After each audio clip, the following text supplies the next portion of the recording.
রেস্টুরেন্টে আমাদের কিভাবে বোকা বানায় দেখুন। একটা সোজা খাবার যার খরচ ঘরে করলে 100 টাকারও কম, ওরা সেটাকে বানিয়ে 500 টাকার স্পেশাল ডিশ বলে চালিয়ে দেয়, শুধুমাত্র একটা পেঁপেকে গ্রেট করে। ব্যাস এতটুকুই ক্রিয়েটিভিটি দেখায়। তাহলে দেখে নিন আমি কিভাবে বানিয়েছি। এখানে একটা মিডিয়াম সাইজের পেঁপে নিয়েছি। পেঁপের খোলাটা ছাড়িয়ে নেব, তারপর চাকু দিয়ে এভাবে 4 ভাগে ডিভাইড করে নেব।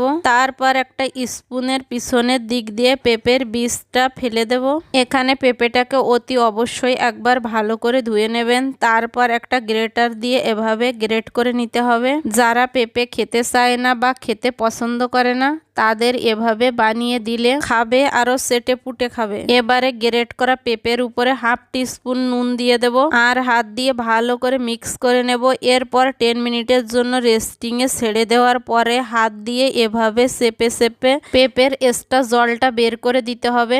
এই জলটা থেকে গেলে পেঁপে শেপ দেওয়া যাবে না। এখন পেঁপের মধ্যে দিয়ে দেবো স্বাদ মতো নুন, 1/2 টিস্পুন হলদি powder, 1/2 teaspoon red chilli powder, 1 teaspoon ধনিয়া পাউডার, 1 টিস্পুন জিরা পাউডার আর দিয়ে দেবো বেসন। দিয়ে সবকিছু ভালোভাবে মিক্স করে নেব। বেসনের জন্য পেঁপে খুব সুন্দর একটা বাইন্ডিং আসবে। আমার এখানে বেসন কম লাগছে, তাই আর একটু বেসন দিয়ে ভালোভাবে মিক্স করে নেব। এখন এখান থেকে অল্প অল্প করে পেঁপে হাতে তুলে নেব আর হাত দিয়ে প্রথমে একটু চেপে চেপে তারপর 2 হাত দিয়ে একটা গোল শেপে বানিয়ে নেব। এখানে আপনারা আপনাদের পছন্দ মতো শেপ দিয়ে নিতে পারেন। এটাকে ফ্রাই করার জন্য প্যানের মধ্যে দিয়ে দেব সাদা তেল। ডিপ ফ্রাই করব, তাই এখানে তেলের পরিমাণটা একটু বেশি নিয়েছি। এক এক করে পেঁপের বলগুলো দিয়ে দেব। এই পেঁপের বলগুলোকে মিডিয়াম ফ্লেমে একটু আলতো হাতে নেড়ে ছেড়ে নিতে হবে, না হলে ভেঙে যেতে পারে। এগুলো গোল্ডেন ব্রাউন কালার এসে গেলেই তুলে সাইডে রেখে দেব।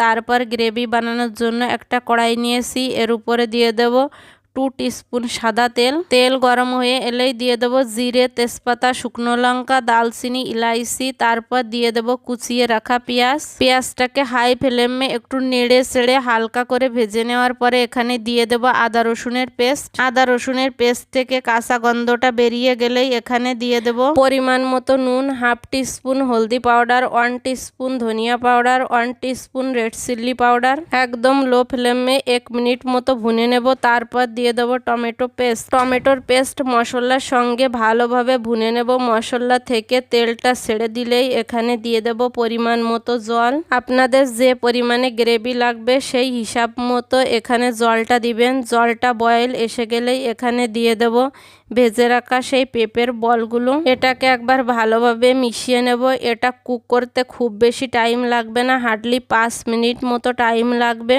এটাকে ফিনিশ করব কুচিয়ে রাখা ধনিয়া পাতা দিয়ে। তাহলে আপনারা নিশ্চয়ই দেখতে পেলেন এটা খুব সহজে বানিয়ে নেওয়া যায়। আমার ভিডিওটি আপনাদের ভালো লাগলে লাইক, কমেন্ট, শেয়ার করতে একদমই ভুলবেন না। এটাকে পরিবেশন করুন রুটি কিংবা ভাতের সাথে।